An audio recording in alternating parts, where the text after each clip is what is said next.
Cloud Nothings have just returned from touring their most recent studio album, The Shadow I Remember, which came out back in February. And today I have frontman Dylan Baldi here to debrief and talk a bit about the band. Dylan, thank you for being here.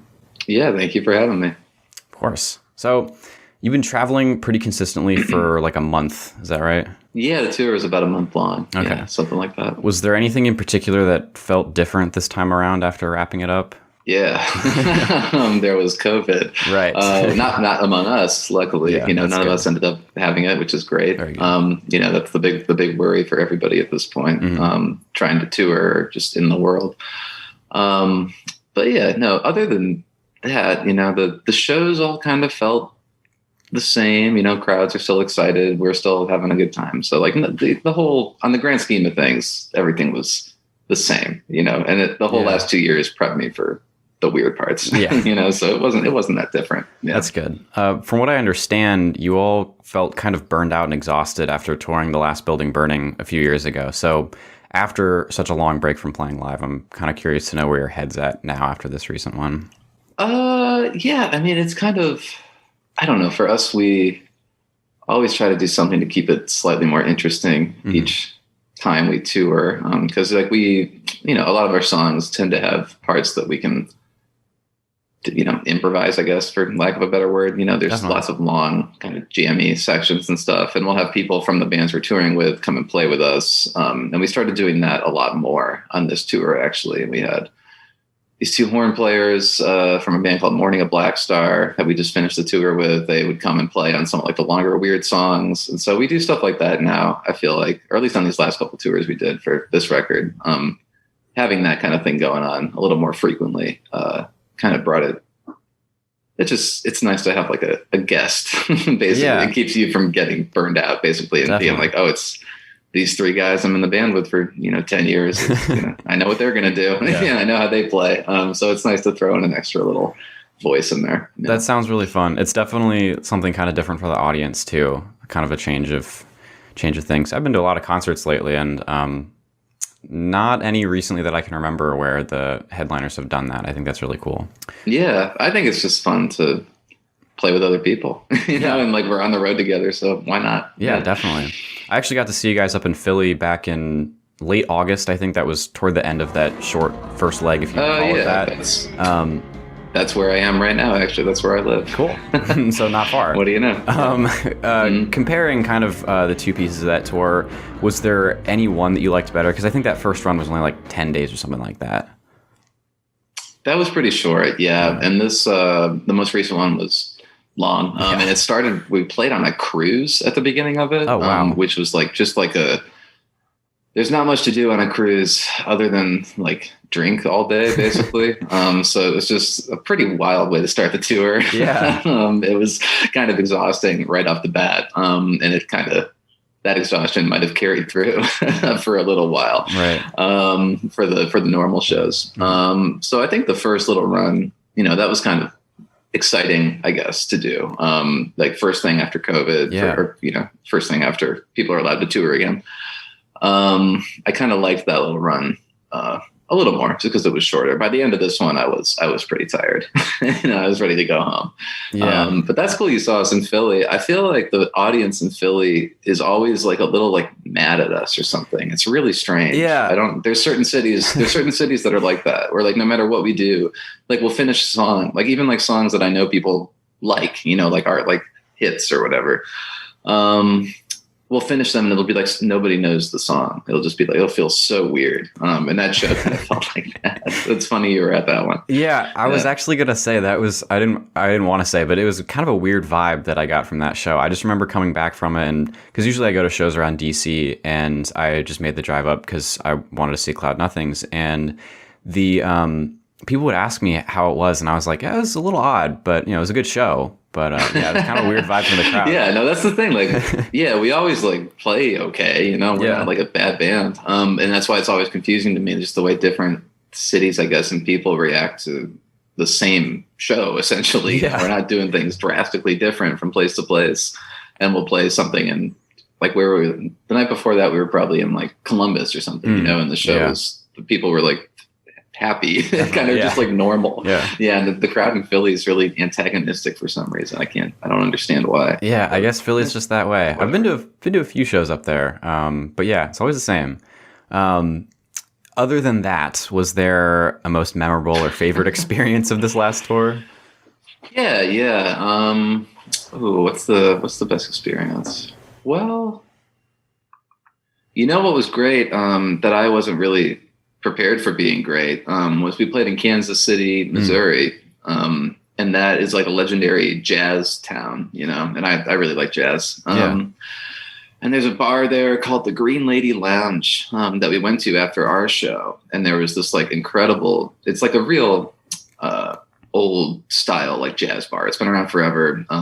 It's like just dark and jazzy, and it's cool. And we went there, and there was a really, really great jazz trio playing, like Hammond organ, guitar, and drums. Oh wow! And I can't remember their name. But yeah, we just like went there after the show and sat around and watched these like incredible musicians play for a while. And that was probably my favorite thing we did on the tour. Yeah. That's really cool. Do you go to a lot of jazz clubs like that? I've been meaning to go at some point. I just never have. There's one I'm from Cleveland, Ohio, and I play saxophone with some people back there like fairly often. Oh, awesome. Including the drummer actually at Cloud Nothings. He and I have like a little jazz duo we do together. That's really cool. It's not like, it's like free jazz. It's pretty obnoxious. But there's a jazz club in Cleveland called the Bop Stop. That's kind of like, it doesn't have like a long storied history or anything as far as I know. But it's Cleveland's like, kind of cool jazz club. And I would go there fairly often when I was living there because there was always good stuff going on. And yeah, I played there a bunch, and I like little jazz spots. That's really cool. It must be like kind of a good escape from, jamming with Cloud Nothings. Haven't been doing that for quite a while now, actually. It must be pretty cool to get out and do that. Yeah, it's fun, and I just like playing. I kind of like improvising, essentially, and like that's seeping more and more into Cloud Nothings in a way too. So yeah, I think the things will fully merge eventually. We'll see what that sounds like. Do you foresee any jazz elements or saxophone in particular making its way into any Cloud Nothings tracks? I want to do something. I think whatever the next record we make, because I'm pretty sick of just writing like 3-minute songs or something. I feel like I can't keep doing that anymore, or I will go crazy. So I want the next thing to do to incorporate like a lot of the different people we've met, throughout the years, because we've met all sorts of in tour with all sorts of like incredible musicians who aren't just, people just don't care about them for whatever reason. So I would like the next record to probably incorporate those people and try to make like something where it's a little more open and free, I guess, rather than these like tight regimented songs. Yeah, that'd be refreshing. We were just talking about Cleveland a little bit, and that reminds me, so you actually played that home show in Cleveland last Friday to close out the tour, which must have been a really fun way to close it out. Do you find that with those closers you're kind of struggling to keep the energy up by then, or are they more of just an exciting sort of culminating moment? It depends where the show is. Okay. So the one in Cleveland was nice, because it was like, a bunch of family was there, a bunch of friends, people I haven't seen in a long time. Definitely. And that was nice, and that always makes it feel a little more like a celebration rather than like a thank God we're done kind of thing. So yeah, I liked, the one in Cleveland was really good actually. But if we end this, like we have a tour coming up in Europe where we're going to end in Belfast, Ireland, where we've never played. I don't know anybody, and we'll have been in Europe for like a month and a half.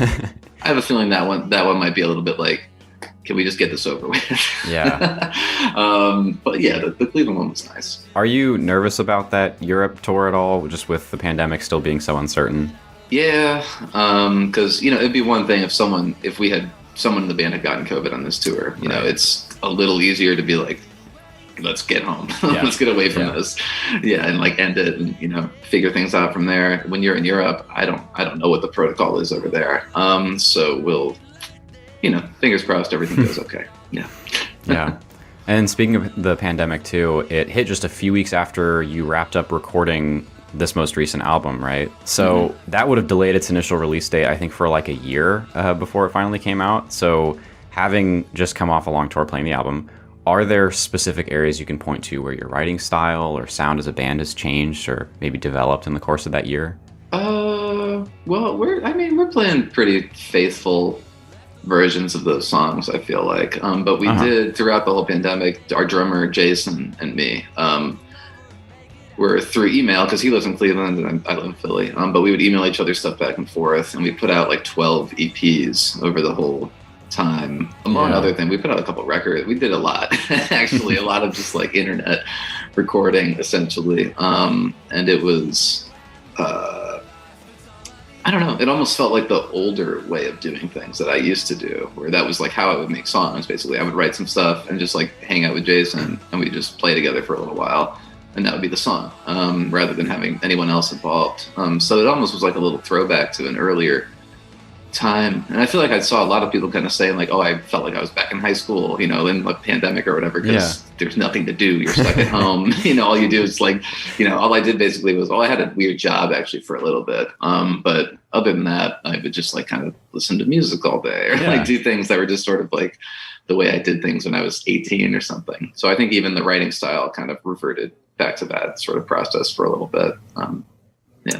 This is like super off topic, but what was that job? You actually just saw a glimpse of it before my face showed up on the screen. Okay. I worked for this thing called Planet Depots, which I should really change that picture. But I don't do Zoom too much. Right. But I was our bassist got me this job because he also did this, and he only quit recently. I quit pretty quickly into it. But I had to be the Zoom technician for court depositions, so like it would be, two lawyers would pop on the screen, and the two other people and someone who was like suing someone would be there, and it'd just be like a real normal like court scene. And if someone's mic wasn't working or whatever, I have to be like, can you like turn it off and on? Can you like sit closer to the computer? I was like, it's a fake job, basically. It's so weird. But I did that for a little bit because I needed some money. Yeah, well. But yeah, not recommended. Well, I mean, I've had technical difficulties with Zoom sometimes, so now I know I can come to you if I need it. Yeah, please. Yeah, I'm experienced. Back on track, though. I know you guys released a lot of stuff during the pandemic when no one was really doing anything, and Black Hole Understands was kind of like the big piece, I feel like, just kind of a home-recorded album. What made you decide to hold off on releasing Shadow I Remember and put that one out instead so the other could get a proper release? Yeah, the weird thing is Shadow I Remember the whole time was supposed to come out when it came out. Yeah. The label we put it out with, Car Park, just had a really full schedule until February of this. Was it this year or last year? I don't know. But whenever it came out, that's when it was supposed to come out. Car Park was just busy with a bunch of other bands and records, right. And that was fine with us. We were going to tour or just do something, in the meantime. And then we couldn't. And that kind of, the life that we created for ourselves, our jobs essentially became this band, and that was touring. So in lieu of touring, we're like, I guess we got to make a lot of music see, if that can fill that void in any way. So that's how Black Hole came out and all the other stuff. Yeah. That's cool. And I noticed like it's not on like Spotify at all, and that to listen to it on Bandcamp, you have to like buy the album. Was that like intentional so you can just kind of have something over the pandemic? Yeah. Yeah, we might put it up there eventually. But I don't know. I feel like, a lot of people don't even know that album exists. Yeah. Like fans of the band, probably because it is so like limited accessibility. But I think, I don't know. I kind of like that about it, actually. That, I don't think everything needs to be everywhere all the time. No. Yeah. I think it's cool. It makes it kind of exclusive and something special for maybe the more dedicated fans. I think it'd be cool to see that more out of like other bands too, just with how important I think fans are to the picture. Yeah. On the topic of writing a little bit too, so this band started a while ago as mostly a solo project of yours. Mm-hmm. So do you still do most of the writing, or is it more of a collaborative process like what you saw over the pandemic a little bit? I would say I still do most of it. Okay. Yeah, I think, it's not super collaborative in really any way. But we will like get together and like work on songs that I have written, you know, and then when we do that, it'll like make it kind of clear like, oh, this part has to change and that part has to change. Okay. It's not like, it's almost like a group, like obviously this is supposed to be different. You know, it's like it works when I play it alone, but when everyone plays it together, there's certain things that happen and certain like dynamics within the songs that will like just kind of naturally happen, where if I was just playing alone, I'm not sure I would be able to hear that or even do that by myself.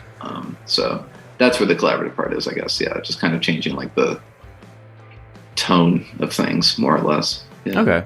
And speaking of collaborations too, I wanted to just briefly revisit that collaboration album that you guys did with Wavves. So do you still have like a relatively good relationship with Nathan Williams? I mean, we don't really talk super often. Okay. But we did make that record. And his brother produced it, and I liked his. We were just stuck together in Nathan's house for a long time, so it was fun. And I still talk to pretty often actually to the guy who kind of helps run Ghost Ram. Okay. Nathan's label, and was kind of around a lot. This guy named Patrick McDermott, who does ambient music called North Americans. That's his like solo project, I guess. And I still talk to him pretty frequently, and he knows a lot of my friends in like LA and stuff. So I talk to him. That was probably the big relationship out of that one. Okay. Well, that's cool. And I think the main sort of note there that I wanted to address was that your bands are like still often compared to each other. And I think there is a bit of a parallel too, because there are some like good similarities. Like recently, like you guys both put out new albums this year for the first time in a while. You both just finished touring those albums within a day of each other, actually. You definitely have your own styles, though. Yeah, like I think the last show on the Wavves tour was Saturday, and yours was Friday, so it's that's crazy. Weird. Yeah, okay. And I went to see him too. But anyway, is that a comparison you're fond of, or not so much? Because you guys, like, you know, are obviously very different in terms of, well, not very different, but, you know, have your own styles. And yeah, I think I'm a little more low key as a person, but I think I would agree with that. When I was in high school, I really liked that first Wavves record and stuff. You know, that was kind of like right around the time I was really getting into music. You know, and like I'm So Bored or whatever the song was. Whatever record that was on, I loved that. You know, and I was getting into them, and like there was a lot of good bands in Columbus, like Times New Viking, and like Psychedelic Horse Shit, and a lot of stuff from around that time. That Wavves kind of fell into that little scene, at least, you know, on the internet, it seemed that way. Yeah. Whether anyone knew each other or not, I don't even know. But yeah, that was like a big influence and kind of almost like inspiration for me to be like, oh, I could do this. You know, it's just like one guy alone and the music sounds pretty bad. Like I can make something that sounds like this, I think. You know, so that whole era of music definitely was a big kind of jumping off point for me, just being like, oh, you don't have to sound good, and you know, as long as you can like kind of make a song, you know, people will find it and respond to it somehow. Yeah You mentioned like making new relationships through collaboration. Are there any like fundamental relationships that you've made along kind of your journey with this band that you're especially proud of, that have maybe helped you a lot? Honestly, it's just shocking to me that we're all among my own band. Like there's 4 people in it now. There were 3. It's been a little different here and there. But that we're all just still like friends. Yeah. And that like when we're not touring, like we still want to just hang out with each other, you know. Really like cool. I kind of think that's impressive in a way, you know, because I know a lot of bands who even when they just start the band, like they don't know each other and they're not going to be friends. And it's not good. Like that also just like a tour like that with people you don't really know very well, who you don't even get along with. I couldn't imagine that. That would be miserable for me. So I feel pretty grateful that I, you know, am the like best friends basically with the guys in my band still. Like that's very pleasant. That is really cool. Because it doesn't always work that way.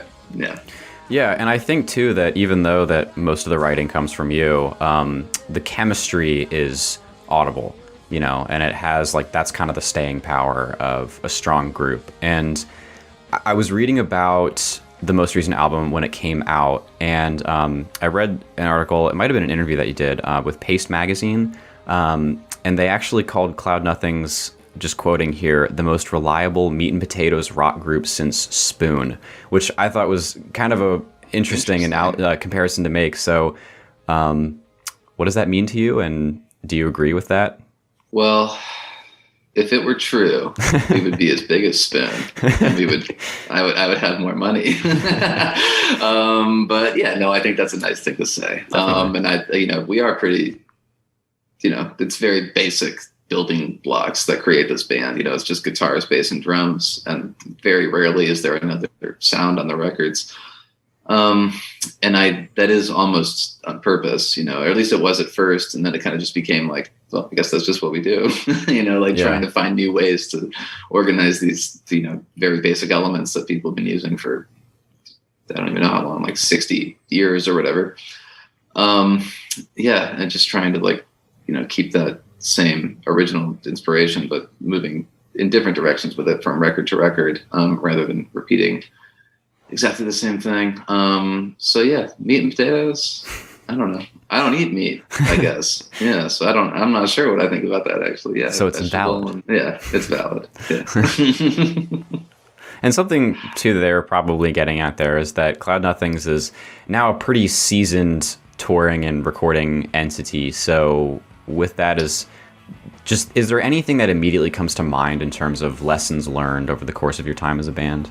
I was thinking about that recently, actually, because it's been a long time since we have had a show where we fell apart, basically, where something just went so wrong that there was no coming back. And not that happened all the time, but occasionally that would happen. Back when the band sort of started getting popular or whatever, 10 years ago. Now we are reliable in a way, or at least when there's a mistake or something, we've kind of faced every bad situation that could happen musically, during a show or something, or while making a record. So we know how to handle every little thing. And everyone, I said we're all still friends and stuff, but that doesn't mean we don't you can be mad at your friend. Yeah. But you can also kind of, if you've known someone long enough, you can tell when it's coming, so you can kind of fend it off before it gets to any kind of boiling point. Definitely. So I think that's a healthy thing. Also contributes to the fact that, we've been around for a minute. It's kind of crazy. Yeah. Kind of back to the album a little bit. Similar to your previous releases, Shadow I Remember is discernible. It's its own thing. I know recording was a while ago now, but was your approach to it any different than the records you've done previously? It was a little more rushed, actually, than the last few, because we wanted 6 days to do it with Steve Albini in his studio in Chicago, but we could only find a little section of 5 days. There was no 6 day window, so we're all right, well, we'll see if we can do it. So we went there, and I feel bad. He had to stay up really late the last day. He had to go do something. I don't know. I felt bad. I felt like we were annoying him. But he's too nice to be fuck you guys. Yeah. But yeah, it was kind of a little hurried process. And I think that does kind of come across in the album, because it is a little, it's muddier possibly. Than the last, at least the last Albini record we did was Attack on Memory. And that one's pretty clear. And this one, I think, just because we were let's just go. I'm okay, sounds good. Let's move on. Things kind of are a little more squashed in the mix or something than they were. But I think that, that's just how it was. And then there was a pandemic, so it didn't even matter. Yeah. So I had a couple just kind of random questions that didn't really fit into a particular category, but I thought were relevant. So I thought this was kind of an interesting question. I think cover art is actually kind of important because it's one picture that you associate with the feeling that an album gives you. I've noticed most of your album artwork displays these vast expanses or scenery with small text or none at all. So how would you say those images fit into what you try to create with each release? I just always try to make it a picture of something that was important to me or on my mind, basically during the writing process or some portion of the creation of that album. So each one, And this only started with Attack on Memory, because before that they were a little different. Yeah. But yeah, with Attack on Memory, I think that was like the cliffs of Dover in England, where we got stuck for a day, and we just had a really weird day there. And it was very memorable to me for some reason. And that picture really encapsulates a certain period of my life to me, that little like lighthouse or whatever. Here and Nowhere Else was, I was living in like this apartment in Cleveland, and that was just my view out the window that I just saw every day while I was working on stuff. And, wow. And I was also very like back and forth between Cleveland and like other, like another, I was kind of like half living in France at that time. It was weird time. So like just having that like solid grounded like view of this one place that also kind of looks like probably not Cleveland, that kind of like meant something to me. So that picture ended up there. Life Without Sound was, I'm just giving you a rundown of all these. For they definitely seemed intentional, so I wanted to know about it. Yeah, Life Without Sound was a picture from, I went to Jamaica for a little bit. Oh, wow. While I was working on ideas for that record. And that was just like the really nice view that I had when I was there. So that seemed relevant. What's after that? Last Building Burning. That was just some... That record's funny. But we recorded that at Sonic Ranch, this crazy studio in Texas that's like half pecan farm, half rich guys, like playground, half studio. It's really crazy. I don't even know how to explain that place. But we ended up just like goofing off for a while because we had a lot of time there. And that was some targets on a log. That's the picture of Last Building Burning that we were just like shooting with guns. And that seems relevant to the album. Yeah. And then the most recent one is what's it called? The Shadow I Remember. Yeah. And that one, that's this trail, and I got really into running while we were making that record, and I would just like run really far all the time, up and down this trail in Cleveland called like the Canal Towpath Trail. What was it called? Erie Canal Towpath Trail. And I would just run up and down that trail all the time while I was, listening to demos or just doing whatever. So that ended up being a nice little memory there, and that's why that's the cover. Yeah. Interesting. But yeah, I don't know. It's always just something that's like important to me. Yeah, that's really cool. I think it's a great little like kind of window into where you were, at the time of your life when you were writing. And because you don't want to ask too much about like what was your meaning, behind this song or whatever, because it should mean something different to everybody. Is there by chance one song from this most recent record or just in general that you would like people to kind of know your thought process behind, or would you rather just leave it all to the listener? Well, I mean, the thought process behind songs is super boring in my experience, actually, because all I do is sit around, or not all I do, but when I'm making a song, I'll just sit around and like play guitar until I find something cool or that I think is good, and just like keep building off of it from there until eventually I somehow end up with something that seems like a song to me, and that's it. It's not like I'm sitting there like I want to make this kind of song and I want it to do this. It's just like whatever I've been listening to, whatever I've been doing, kind of like ends up feeding into what I'm making at the time, almost subconsciously. And I'll just kind of follow little tangents until, songs start happening. And then eventually you realize like, oh, I have like 10 songs. I guess that's a record, awesome. And you put that out. Yeah. Or I do, at least. Yeah, I know a lot of people think a lot more about these kind of things. But I tend to do it a little more stream consciously. Consciousness. Yeah. Interesting. And you mentioned running too, which can be kind of a meditative experience for people. Is that kind of headspace, like a sort of meditative headspace, something that you try to get into, or is it just like an idea pops into your head and you gotta write about it? I guess I do try to, like when I want to like sit down and play guitar, I do try to make sure that I have like a little chunk of time where I know nothing else is gonna bug me, and especially now we got a dog recently, we bought a house, so there's all sorts of shit on my mind. So finding that little extra hour here and there is getting harder, but when I do have that time, it's like, okay, I don't want anything to bother me, I just want to be able to sit there and like kind of sound bad for a while until I find something good, and that's the hardest part, actually, kind of just like getting through like the garbage versions of all these songs until they turn into something that I like, and just kind of relying on the fact that like I've done it before, hopefully it keeps working, that I can like turn this kind of bad riff or whatever into something I actually like. And that's the struggle at this point. Yeah. I'm trying not to run out of ideas. Yeah. I know we hit on this a little bit earlier, but has there been anything that's changed in the course of 10 years to your approach to writing or anything specific like music, lyrics? Yeah. I mean, there's constantly little changes. And I feel like even just like if I get a new guitar or something, like that'll just be like enough of a reason for me to be like, got to make this song sound this way. You know, like it changes everything. Every little aspect of it changes a lot for me. So yeah, I mean, if I'm trying to think of like a concrete example, I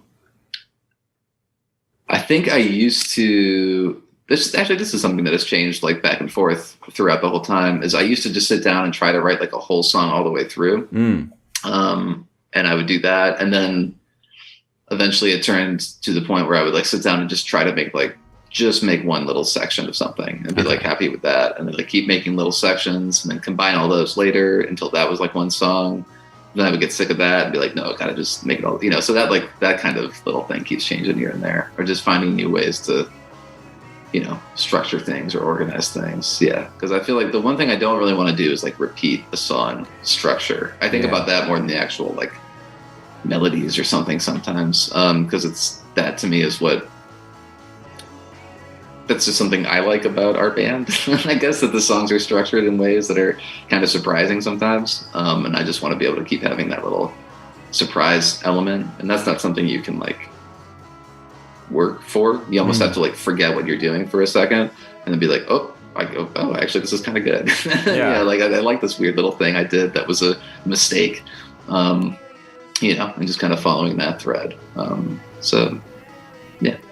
Now, I wanted to ask one final question. I love hearing about those like different types of responses in terms of Headspace and things like that. And this one's more open-ended. So what does the future of the band look like? You know, what now? Yeah. Well, I feel like I was, I guess, kind of already saying, like, I do want to incorporate more people into it. Yeah. Because we have just, you know, we meet insanely talented people constantly. Yeah, and it's kind of weird to me actually looking back on it that I haven't thought to like include any of them into this process. That it's been such an insular thing. I think it'd be interesting to kind of open it up a little more and bring other people into it and just see where that goes. Yeah, because I've never, you know, I've collaborated here and there on things, but it's either like I'm writing the song and like giving it to someone for something, or it's just full on like free improv where no one really knows what's going on. And I want to find some like mix between that where other people contribute ideas in a way that's not just like random. You know, it's like something they worked on, and then from hearing that I can like edit something else out of that. Yeah, I just kind of want to try adding other people to the mix, I think, and just still making it feel like Cloud Nothing's, kind of saying like how I can, you know, do that. Yeah. I don't know how to do it. I have no idea. So that'll be my little project. That's great. I love that response. I'm really looking forward to that. Whatever you guys have in store next. Well, thank you. Those, of course. And thank you for, you know, sitting down with me, answering all my questions. Really appreciate it. No problem.